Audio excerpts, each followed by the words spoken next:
Hey guys, how's it going? Michael Troy here, and today we're looking at Action Comics Weekly number 602.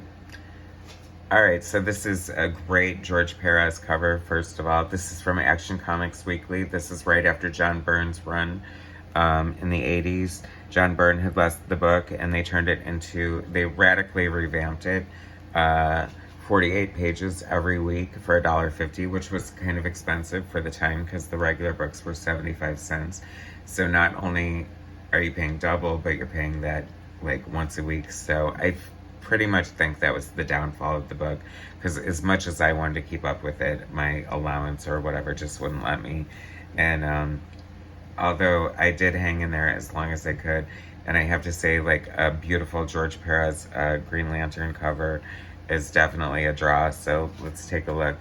But it's definitely a fun concept. I like the idea that, Byrne had Action as like a team-up book, and they kept Superman in it, but then sort of went for an anthology, and they got some pretty great creative teams. I mean, you've got Gil Kane doing art on this Green Lantern story.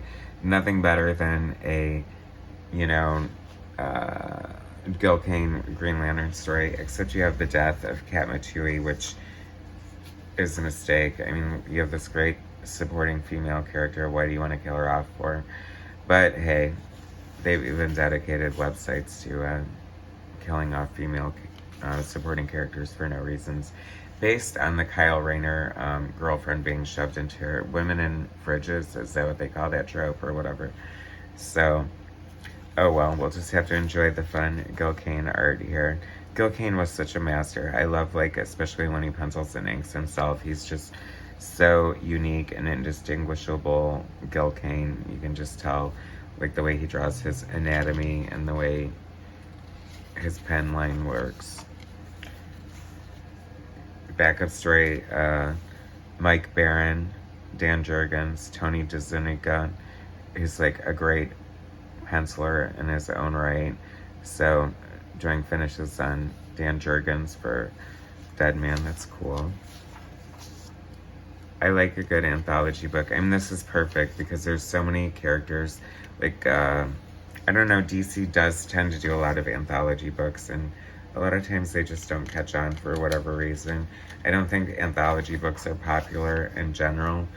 It was weird because they had all these great characters, but then they threw in like an oddball like this Wild Dog, who I never quite got into or understood the meaning or reason behind that, but there it is.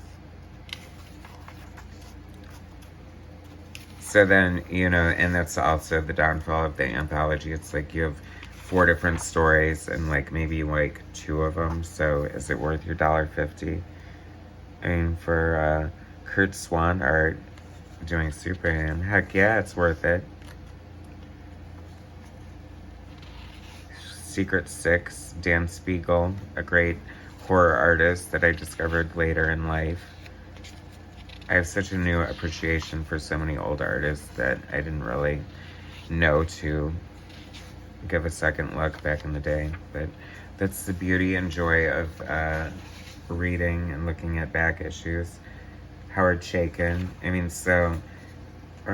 written by, I totally thought that was Howard Chaykin, even though Howard Chaykin did do the Black Hawk series, but Rick Burchett and Pablo Marcos, that's interesting. I feel like Rick Burchett is more of like a cartoony kind of artist, so definitely is getting off a great sort of Howard Chaykin impersonation here. But I forgot how long the monthly thing or the weekly thing lasted, but I feel like it fell prey to its girth and its price tag. But anyway, so that was Action Comics 602. Thanks for taking a minute to look it over with me. Subscribe to my channel, hit like, share my content, and I'll bring you some more later. Alright, thanks guys.